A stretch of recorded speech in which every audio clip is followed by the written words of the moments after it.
So hello students, welcome back.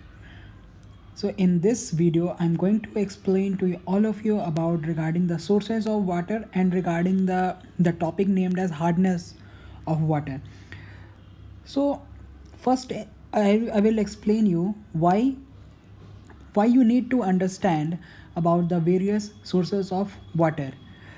This about the regarding the sources of water, this is very looks like very easy, मतलब आसान है ये सब चीज़ें. This surface water, underground water, rain water, sea water. However, मतलब we being an engineer, we should know that why we need to know about our water from where it has came. That is, what is the sources of our water. First thing is the surface water. Surface water, it means that uh, it includes flowing water, means the water that is in rivers, ponds, lakes. These things are surface water. And second is the underground water, which means the whatever water that is under the ground. Third thing is the rainwater, that is water derived from due to rainfall. And the fourth point is the sea water, that is water from our sea. So next, let me show you this flow diagram of water, so sources of water. The first thing is the surface water, rainwater, underground water, sea water. And then further we can divide like surface water into flowing water and still water. So by flowing water we mean that the water that is flowing, मतलब जहाँ flow कर रहा है. तो flow कहाँ कहाँ करेगा हमारा, जहाँ पे रिवर्स होगा, सी होगा, या किसी फॉर्म का स्ट्रीम्स है, तो that will be classified in the form of flowing water. And however still water, मतलब जहाँ पानी हिलता नहीं है, that will be like lakes, ponds, reservoirs etcetera. Then underground water, मतलब कि जो ज़मीन के अंदर है, दैट इज़ फ्रॉम जो कुआं वगैरह होता है, वेल्स हो गया, tube wells. So this will be the examples of these things. So this is very easy. However, let me come to the important points. तो पहला है कि रिवर वाटर. अब रिवर वाटर में ऐसा क्या डिफरेंस है जिससे कि हमें जिससे कि we should know about the various types of sources of water. The first thing is river water. River water contains dissolved minerals like organic, like chlorides, sulfates, bicarbonates of sodium, magnesium, calcium and iron. It also contains suspended impurities of sand and rock and organic matter. The composition of water is not constant. So what does it mean कि मतलब जो river water है उसमें काफ़ी minerals होते हैं, dissolved minerals like chloride, sulphates, bicarbonates of sodium, magnesium, calcium and iron. तो if this thing will be present, अगर हमें कुछ ऐसा इंडस्ट्री में रिक्वायरमेंट है कि हमें ये सब चीज़ें नहीं चाहिए, then we should remove these things. And then next we come to the lake water, that is जो कि स्टिल वाटर का एक पार्ट है.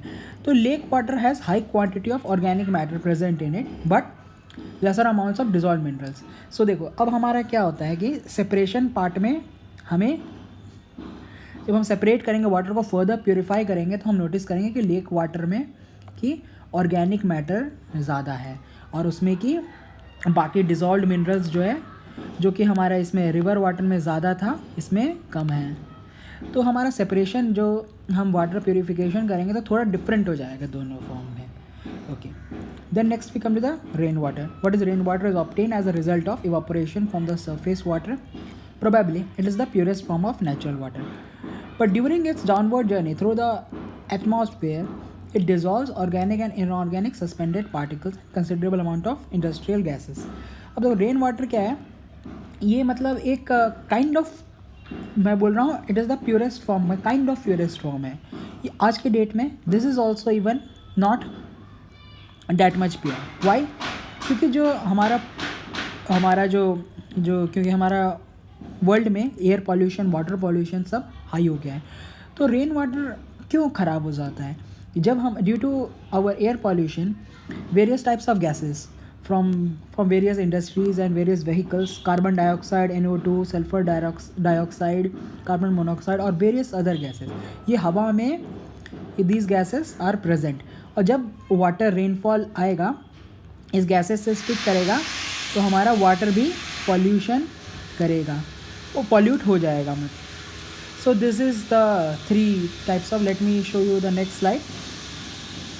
Okay, then the next is underground water. Underground water is free from organic impurities and is clearer in appearance to the filtering action of the soil, but it contains large amount of dissolved salt. So in underground water there is no very less organic impurities and looks clearer due to, क्योंकि ज़मीन में जब कोई भी चीज़ें रहती हैं तो उसका एक फिल्टरिंग एक्शन हो जाता है, इसलिए काइंड ऑफ कम इसमें इम्प्योरिटीज़ रहती है ये कह सकते हैं, लेकिन इसमें large amount of dissolve salts होती हैं.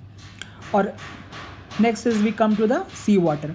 सो sea water is very impure due to 2 reasons. Continuous evaporation increases the dissolved impurity content, which is further increased by the impurity thrown rivers as they join sea.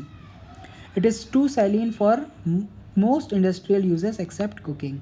So मतलब सी water में क्या होता है कि very मतलब high impurities रहती है, क्योंकि इसमें सॉल्ट कंटेंट जो है काफ़ी हाई रहता है.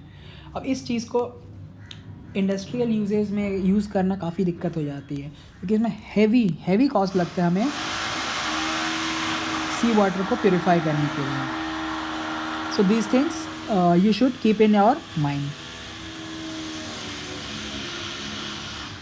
The next thing is the impurities in water. So there might be various kinds of impurities like suspended impurities. The second is the colloidal impurities. Third is the dissolved impurities, and fourth is the microorganisms. Suspended impurities it means that a form of suspension forms in our water. By suspension we mean that we can't that the water along with some another compounds remain mixed up, and you can't see clearly from one side of the water to or other liquid to another. And by colloidal impurities we means there is a thing called as our colloids. So when colloids form in our water sample, then we can say it as the colloidal impurities.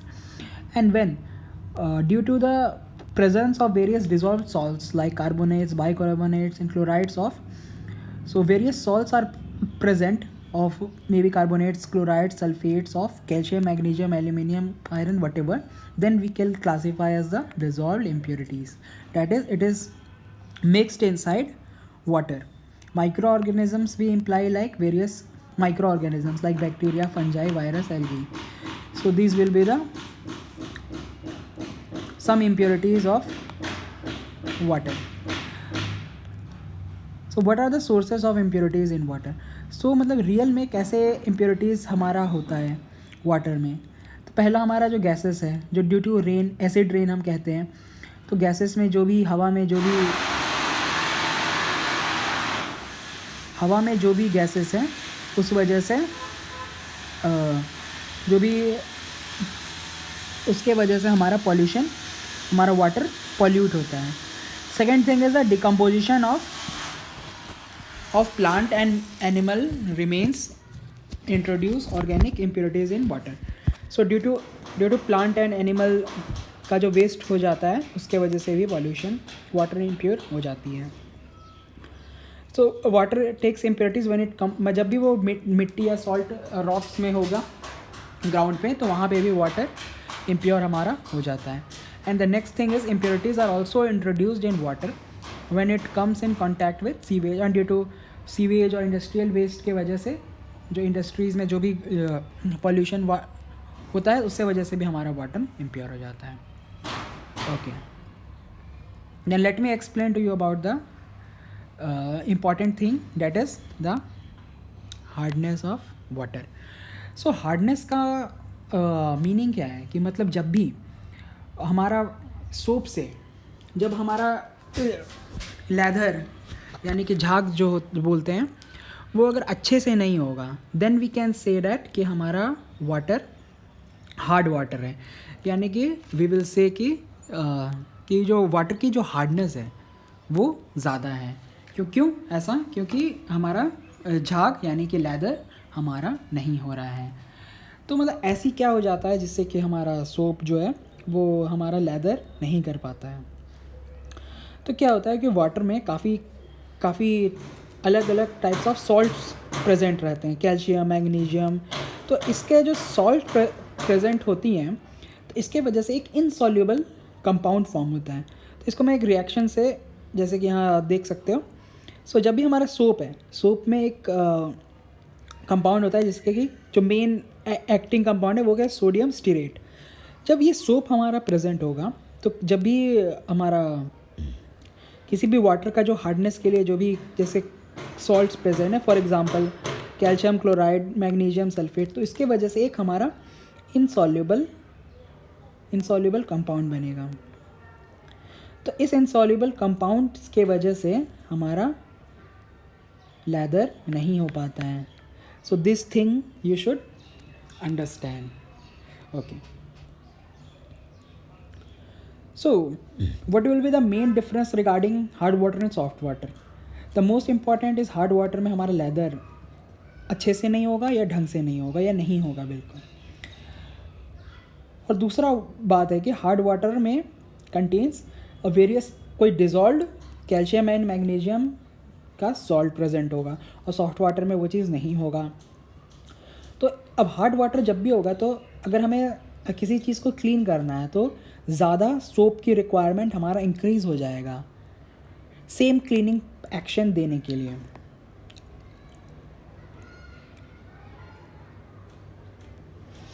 Okay, और ये अब हम आ जाते हैं hardness के दो types के बारे, that is temporary hardness and permanent hardness. अब टेम्पररी हार्डनेस कब हम ये रेफ़र करते हैं? तब रेफ़र करते हैं कि जब कैल्शियम और मैग्नीशियम और कोई मेटल्स की हमारी सॉल्ट फॉर्म होता है, कभी बाइकार्बोनेट्स या कार्बोनेट्स के फॉर्म पे। याद रखना कि जब भी हमारा कोई बाइकार्बोनेट या कैल्शियम मैग्नीशियम के कार्बोनेट या बाइकार्बोनेट प्रेजेंट होगा, तो हम रेफ़र करेंगे टेम्पररी हार्डनेस। तो टेम्पररी हार्डनेस को why we say temporary hardness, because इसको हम ईजिली रिमूव कर सकते हैं। कैसे? By mere boiling of water. केवल हम पानी गर्म करेंगे और हमारा हार्डनेस ख़त्म हो जाएगा, टेम्पररी हार्डनेस। और हमारा परमानेंट हार्डनेस हम में क्या डिफरेंट होता है, उसमें क्या है कि हमारा जो कैल्शियम और मैग्नीशियम इसी टाइप का सॉल्ट होगा, लेकिन क्लोराइड्स और सल्फेट्स में होगा। तो क्लोराइड्स और सल्फेट के फॉर्म पे जब हमारा कैल्शियम मैग्नीशियम प्रेजेंट होगा, तो इससे क्या होगा, हमारा वाटर तो सिंपली बॉयल करने से ये चीज़ें नहीं हटती हैं, इसलिए हम रेफ़र करते हैं कि परमानेंट हार्डनेस। तो अब इस चीज़ को रिमूव करने के लिए काफ़ी दिक्कतें आ जाती हैं। इसमें क्या है, एक इंजीनियरिंग चैलेंज आ जाता है कि हम किस ट्रीटमेंट का यूज़ करें, क्या करें जिससे कि हमारा परमानेंट हार्डनेस रिमूव हो। तो इसमें कुछ केमिकल ट्रीटमेंट और अगर फिज़िकल स्टेप्स, काफ़ी अलग अलग प्रोसेसेस यूज़ होती हैं। तो ये एक इंजीनियर को ध्यान रखना चाहिए कि जब भी हम हार्ड वाटर है तो क्या टेम्परेरी हार्डनेस है कि परमानेंट हार्डनेस है, तो किस लेवल का ट्रीटमेंट, वाटर प्योरीफिकेशन हमारा रिक्वायर्ड है। So these things are very much important. So in this let me conclude in this video, I have explain to you about regarding the sources of water. मतलब sources of water, हमारा पानी का source कहाँ पर है, उस पर हमारा डिपेंड करेगा कि हमें किस लेवल का इम्प्योरिटी प्रेजेंट है। उससे हमें एक आइडिया लगेगा कि किस टाइप का प्योरीफिकेशन होना है। और हमने ये भी देखा कि कौन कौन से इम्प्योरिटीज़ प्रेजेंट होते हैं वाटर में। और then we have looked after the hardness of water. I hope you might have understood these topics. If you have any doubt, please ask.